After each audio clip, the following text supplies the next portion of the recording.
Friend, welcome back to my channel ऐसे history shorts. Friend, आज हम लोग बात करेंगे सातवाहन के समाज, संस्कृति और प्रशासन के बारे में। तो आइए टॉपिक स्टार्ट करते हैं। सबसे पहले पढ़ेंगे समाज के बारे में। सातवाहन ये दक्कन की ब्राह्मण जाति के थे। कौन जाति के थे? ये ब्राह्मण जाति के थे। सातवाहन कालीन समाज है चार जाति में विभक्त में दिखाई देता है। कितनी जाति में? चार जाति में विभक्त दिखाई देता है। सातवाहन में जो साम्राज्य व्यवस्था थी ये पितृ सत्तात्मक तक साक्ष्य दिखाई देते हैं। इनकी शासकों के नाम उनकी माताओं के नाम पे रखने की प्रथा थी, अर्थात जो ये शासक है इनकी नाम की माताओं के नाम पे रखे जाते थे। समाज में माता की प्रतिष्ठा अधिक थी, परंतु जो राज सियासत था उसका उत्तराधिकारी पुत्र ही होता था, अर्थात जो राजपूत था वो पितृतंत्रात्मक था। अर्थात माताओं के नाम तो रखने की प्रथा थी, लेकिन जो सत्ता मिलती थी या राज सियासत मिलता था पुत्र को ही मिलता था। इस प्रकार जो सातवाहन कालीन समाज है वो पितृतंत्रात्मक में दिखाई देता है।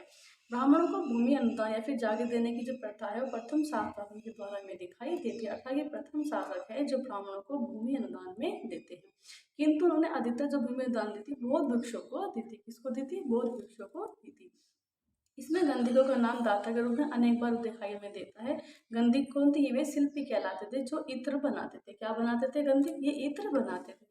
वही गौतमी सातकर्णी ने वर्ण संकरता पर रोक लगाई थी। क्वेश्चन पूछा गया है कि किसने वर्ण संकरता पर रोक लगाई, तो किसने रोक लगाई थी? गौतमी सातकर्णी ने वर्ण संकरता पर रोक लगाई थी। देखते हैं प्रशासन के बारे में। जो सातवाहन प्रशासन है ये मौर्य प्रशासन की तरह ही था, अर्थात जिस तरह वहां पर जिलों को आहार कहा गया इस तरह सातवाहन काल में जिलों को आहार कहा जाता था।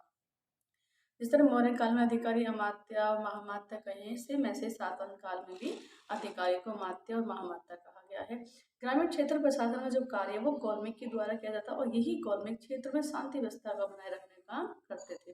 गौलमेक क्या करते थे? ग्रामीण क्षेत्रों में प्रशासन कार्य जिसमें ये क्षेत्र में शांति व्यवस्था बनाए रखते थे। इनके अभिलेखों में कटक और स्कंधावार जैसे शब्दों का यूज किया गया है और ये सैनिक शिविर बस्तियां होती थी, अर्थात जो कटक है और स्कंधावार जो शब्द हैं ये सैनिक शिविर बस्तियां होते थे। वही सातवाहनों ने ब्राह्मणों और बौद्ध भिक्षुओं को कर मुक्त ग्रामदान की प्रथा आरंभ करी थी। किसने? सातवाहनों ने। वही सातवाहनों की जो राजकीय भाषा थी ये प्राकृत थी और लिपि इनकी ब्राह्मी थी। सातवाहन राज्य में सामंती में तीन श्रेणियां दिखाई देती। कितनी श्रेणी दिखाई देती? तीन श्रेणी दिखाई देती हैं। जो प्रथम श्रेणी थी इसका सामंत राजा होता था, उसे सिक्के ढलवाने का अधिकार होता था। किसको? राजा को। द्वितीय श्रेणी इसमें महाभोज आते थे, वही जो तृतीय श्रेणी है इसमें सेनापति आते थे। जो प्राकृतिक ग्रंथ गाथा सप्तशती या फिर गाथा सप्तशती है ये हाल नामक सात राजा की रचना थी। किसकी रचना थी? गाथा सप्तशती हाल नामक राजा की रचना थी। अब देखते हैं सिक्कों के बारे में। सातवाहनों ने उसने पोर्टिन तांबे कांसे की मुद्रा भी चलाई थी, लेकिन जो अधिकांश सिक्के इनके शीशे के दिखाई हमें देते हैं। जहाज का अंकन वाले सिक्के भी शीशे के थे। किसके कौन से किसके थे? जो जहाज का जो अंकन वाले सिक्के भी हमें दिखाई देते हैं किसके बने हुए थे? वो शीशे के बने थे।